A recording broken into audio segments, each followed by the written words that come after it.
sille.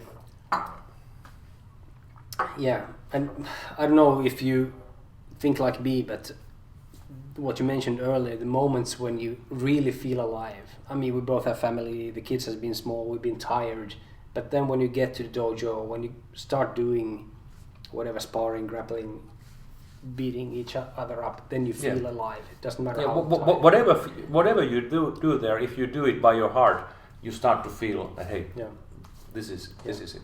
That's one thing that really keeps me motivated. That's a feeling alive thing. But one other thing, because there's the term in Finnish, hifistelijä. I don't know how it translates to English, but it's... That's a difference between us. I'm anti-hifistelijä. Yeah, I like, very technical, going for perfection. Blah, blah. And I like this. And when I get those moments, it could be pre-arranged, it could not, but when I get a performance that I feel is technically, also timing-wise, that's too much. timing is right on spot. Just the feeling of doing something right on spot. It's just great. So that's one thing that keeps me going. Yeah, I think it's actually quite funny that in a way we are similar and we have same kind of motivations, but there are also differences. And this hifistely, whatever it is in English, so going to details and enjoying them. I've actually taken steps away from those during my, let's say, last 20 years. I did my first black belt in Wadaru style in 90s, and I actually loved some parts of Wadaru, and I still love, and I use those principles in boxing and stuff like this. But then there was, the amount of details and varpaan asennot. Yeah, the position of the pinky toe and yeah. So for me it was just too much, and when I did my first black belt, after that I thought that I will never do that again, because I was practicing from brown belt to black belt. I was practicing basically by myself, so I didn't have a training partner. So I was just I went to a certain place and did kata, and I didn't enjoy that at a bit, and I was really bad, so I had to spend a lot of time with it, and I hated it. And when I got my black belt, I decided that I will never do it again. Well, you have forced me to do a couple of black belts after that, and forced me to do kata, but now I'm done with that. That's it. Actually, last spring with the COVID-19 situation, I came up with this challenge: create your own kata for my own students. Also made a video on it, which you can find on YouTube. But that made you almost enjoy kata practice. But don't tell anyone. Yeah, but that was... I did it myself too, of course, and actually Hanshi McCarthy asked his students to do it, so I wanted to do it, and it was a really nice process, I think, and I think you enjoyed it too. Yeah, you're absolutely right, and it goes to there that everybody has to finally somehow define their own styles, and actually making my own kata was actually making my one core for my kind of own style. So the self-defense core of my style is in my kata, and I've been actually doing it also during the autumn, and it's good stuff. Let's say half of the techniques are borrowed from your series, so it's kind of okay. Highlights of your series. I'd still like to go back to our so-called ninja club. Yeah.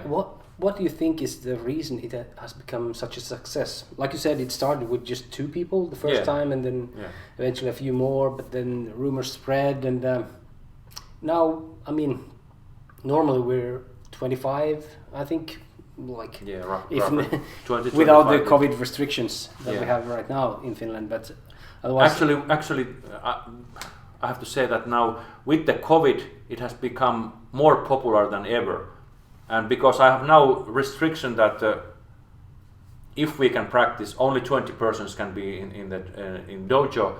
So I have to actually divide it to morning shift and to afternoon shift. So it's more popular than ever with the COVID situation. People like to train. Yeah. I want to point out that this is only for black belts. There might be 1 or 2 brown belts in there. A couple of brown belts. But like long-time practitioners and from different clubs joining in. So yeah, from 5 to 7 clubs from maybe 2-3 different martial arts. Yeah, and we still see the same faces coming in over and over again. Yeah. And to be honest, most of them our age, even older. Some younger, yes, but most of them are actually older than us. So what I've been thinking is, what is it that can make people to get up early on Saturday morning and drive maybe to the outside of the city to participate in your training sessions? I don't know. I really don't know.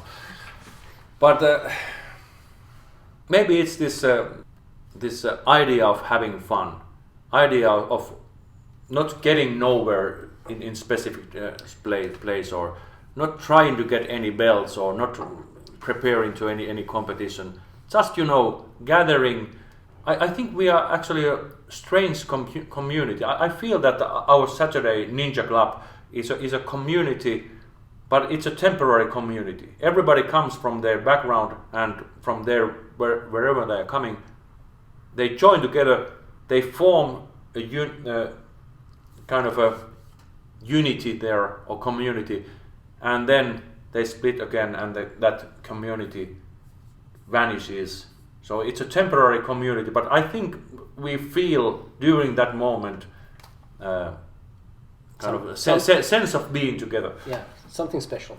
Yeah, something special. And the techniques are it's very, very simple. So it's just simple punching and kicking, lousy humor.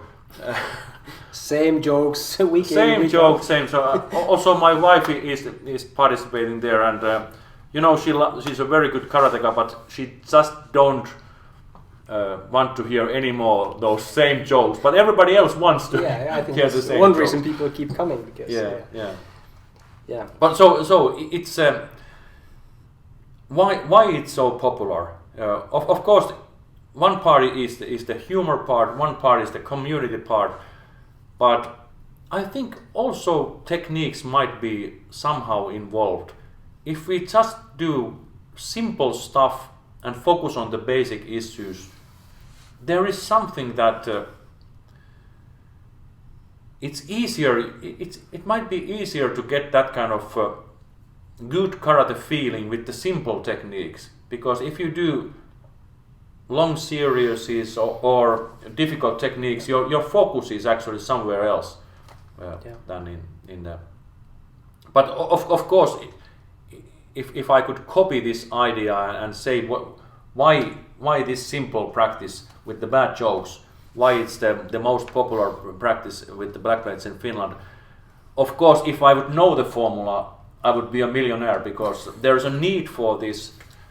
And now, this is certainly a term that you have to somehow translate, because I really don't know what's this in English. But my latest description for the Ninja Club is that it's karate's pipolätkä. You have to translate that. Because like my brother he has actually a good hockey player, and he has been very good hockey player, and he has played hockey for 40 years.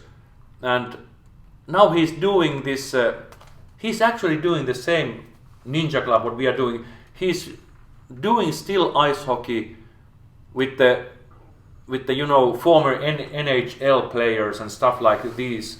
He's doing, but they are just having fun, but they are in a high level having fun. But they are not anymore aiming for championships or for anything. So I think pipolätkä karate might be the one secret why it's so popular. But it's actually, I'm amazed that it's so. Yeah. It's so. I can try to explain what Pipolatka in Finland is. It's winter now. We have not much snow yet, but the ice is there if you want to go ice skating. And every time you go down there to have a look, you can find people playing Pipolatka, which is ice hockey. They usually don't wear any protective gears, not even helmets, just a pipo, just a hat on, and they play. And some of them are really good, former championship players. And they might have the same feeling as we have in a Saturday Ninja Club. So we just play together and we just little bit imagine that we are so good, and then we go have to have a beer afterwards and discuss with those guys, and community, having fun, doing something reasonable.